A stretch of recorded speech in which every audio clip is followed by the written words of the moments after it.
Itu tugas saya, itu tugas tuan-tuan.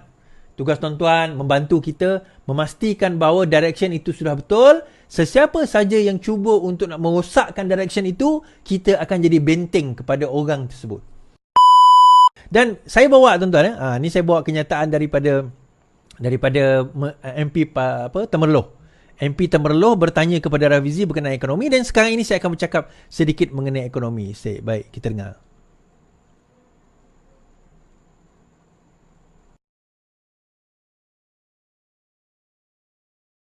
Sebab kalau kita lihat situasi hari ini, krisis kenaikan harga barang yang tinggi, nilai mata wang ringgit yang lemah, keadaan ekonomi merundum. Tak betul Temerloh kalau kata ekonomi merudum. Kod mananya ekonomi merudum Temerloh? Pertumbuhan ekonomi naik dari satu suku ke suku. Ekonomi terus berkembang. Kadar pengangguran terendah.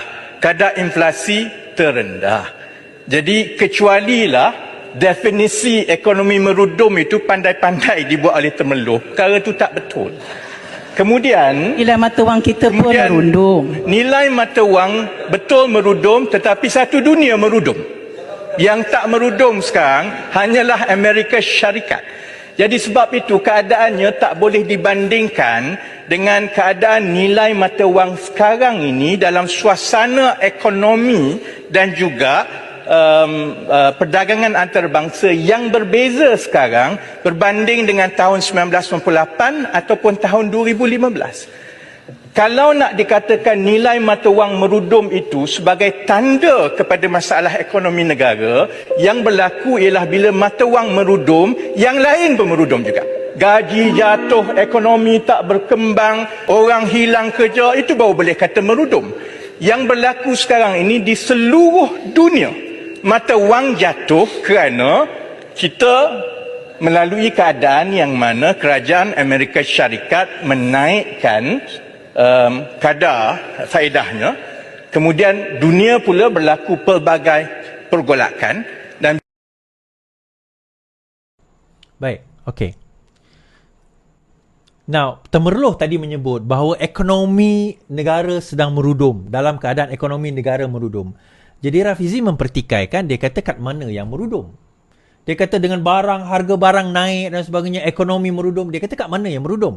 Baik, kita tengok macam mana tuan-tuan. Kalau kita nak bercakap, tu saya kata pembangkang. Kalau kita nak bercakap, kita bercakap secara objektif. Kita bercakap secara fakta. Now, ada komen saya baca tadi. Tengok barang sekarang ini makin naik dan sebagainya. Compare kepada bila? Compare kepada bila? Compare kepada 33 bulan mereka memerintah. Comparekan minyak kepada 3 bulan mereka memerintah. Comparekan ayam 33 bulan mereka memerintah. Comparekan telur, harga telur 33 bulan mereka memerintah. Harga naik atau turun. Sebab itu saya kata, kebanyakan yang bercakap ni, dia bercakap kepada persepsi dia, tapi dia tak pernah bersandarkan kepada fakta. Baik, hari ini saya buat faktanya tuan-tuan. Kita tengok apakah keadaan ekonomi negara kita sekarang ini, merudum atau tidak. Dan kenapa saya kata kejatuhan mata wang pada tahun 2021-2022, di mana kita mencatat pada waktu itu kadar terburuk sejak tahun 1997, berbeza dengan apa yang berlaku kejatuhan mata wang sekarang ini. Baik. Malaysian Economic Overview 2023. Now, salah satu indikator pertama kalau kita nak lihat adalah berkenaan dengan Malaysian Employment Rate. Tuan-tuan tengok dekat sini, dekat kadar 2020, bermula dari tahun 2020, daripada tahun 2020, kita dapat lihat bahawa kadar unemployment rate, kadar orang yang tidak bekerja, tiba-tiba melonjak tinggi. Kenapa? Tuan-tuan ingat tak, pada tahun 2020 berlaku PKP, banyak syarikat tutup dan ramai orang dibuang kerja. Tuan-tuan ingat di sini pada masa ini kita mencapai hampir 5.5%. Hampir 5.5% kadar kepengangguran atau penganggur di Malaysia pada waktu ini. Tempoh 2020, dalam tempoh sehingga tahun 2021, kita menghadapi kadar, sehingga tahun 2022, kita menghadapi kadar pengangguran melebihi 4.5% daripada tahun 2020 sehingga tahun 2021. Namun begitu, masuk tahun 2022, kadar mula menurun, dan kita tengok pada tahun 2023, kita sekarang ini mencatat kadar unemployment rate di bawah 4%, iaitu pada kadar 3.5%, terendah sejak tahun 2020, tuan-tuan. Ini indikator yang pertama. Bila kita bercakap soal ekonomi kita merudum, sekarang ini unemployment rate ni maksudnya apa? Maksudnya ramai rakyat sekarang sudah mula bekerja kembali.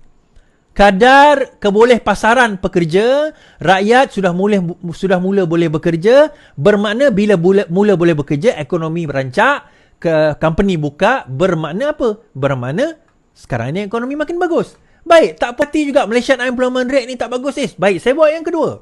Kita tengok Malaysian economic growth. Tuan-tuan tengok dekat sini kadar tahun 2021 membawa kepada kadar negatif. Dekat sini tahun 2020 ke 2021 membawa kepada kadar negatif dekat sini.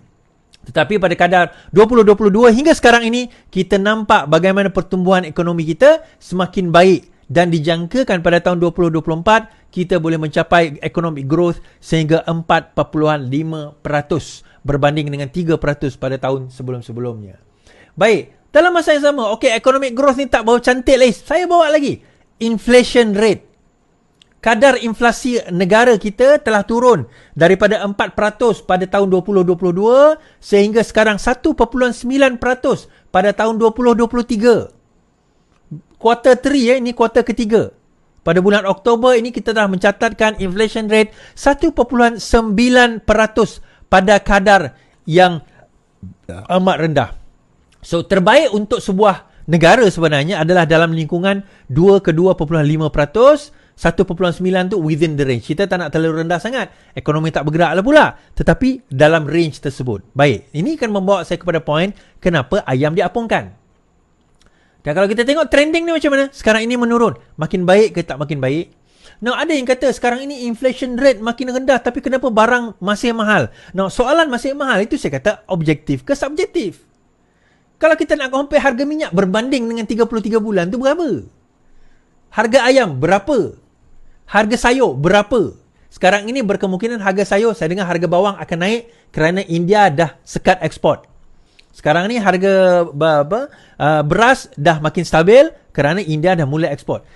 By next year, kita mungkin akan cuba untuk mengurangkan kebergantungan kita kepada kepada import. Baik. Now, tak puas hati lagi. Saya buat satu lagi.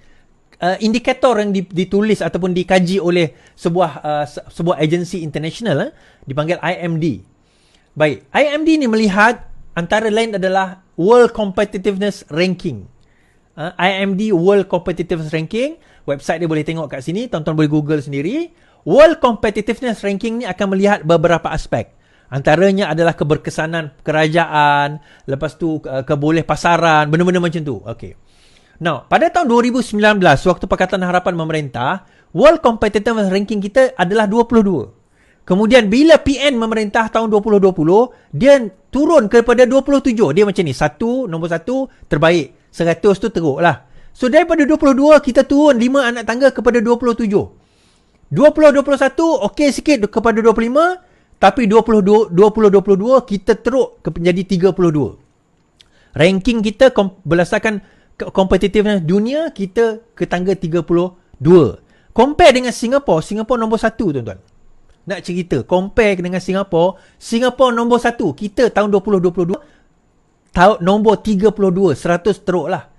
Tetapi pada tahun 2023 kita berjaya menurunkan kembali kepada angka 27 dan kita harap 2024 kita akan makin lebih baik daripada sebelumnya.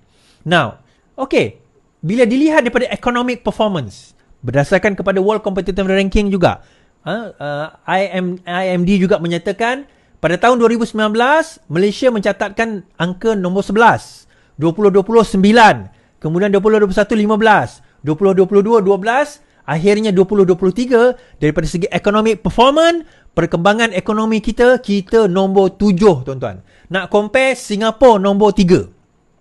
Daripada segi economic performance, Singapore nombor 3, kita nombor 7 dunia. Berdasarkan kepada economic performance World Competitiveness Ranking. Now, dalam masa yang sama, government efficiency, keberkesanan kerajaan. Kalau kita tengok bagaimana tahun 2019, 24, 2020, 30, 2021, 30, 2022, 38. Keberkesanan pegawai kerajaan atau kerajaan kita 38 2022. Tetapi 2023 kita berjaya meningkatkan balik jadi 29. Nak compare, Singapura nombor 7. Dan juga business efficiency, keberkesanan, kecakapan kita dalam melakukan perniagaan, kita pernah 18 masa Pakatan Harapan memerintah, 2020 jadi 29, 21 okey improve 24, tapi 2022 kita makin teruk 38. Akhirnya kita turunkan kepada 32 and by 2024 kita harapkan akan jadi lebih baik. Tuan-tuan, kalau kita nak tengok bagaimana kita nak compare dengan Singapura, kita Singapura nombor 8, kita nombor 32. Nah, daripada angka-angka tersebut, kita dapat lihat daripada segi global competitiveness kita, world competitiveness kita, daripada segi doing business, daripada segi keberkesanan kerajaan, daripada segi economic performance, we are improving daripada 2022. Improving. Now, adakah kita yang terbaik? Belum lagi. Tetapi kita improving. Now, adakah soalan yang betul kita tanya, adakah kita menuju ke landasan yang betul? Fakta, data, semua saya dah tunjuk tadi tuan-tuan.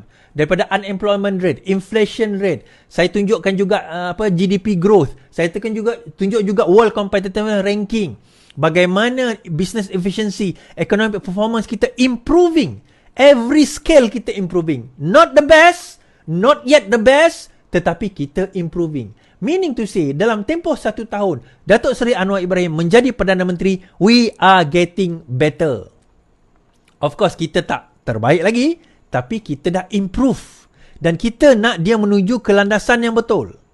Dia menuju ke landasan yang betul. Kalau kita tengok, kenyataan daripada dalam Business Times, Malaysia ranks 27th in 2023 IMD World Competitiveness Ranking. Institute of Management Development World Competitive Ranking 2023 reports reveals on Tuesday. Dalam masa yang sama kita tengok tadi dan tuan-tuan boleh tengok apa yang saya cakapkan tadi dalam website ini, imd.org. Tuan-tuan boleh tengok dekat situ berkenaan dengan perkara ini. Kenapa saya nak tunjukkan benda ni tuan-tuan? Ini bahan kepada pembangkang lah sebenarnya. Bukan bahan kepada orang kerajaan. Bahan kepada pembangkang. Gunakanlah data-data ini untuk anda jadi pembangkang yang baik.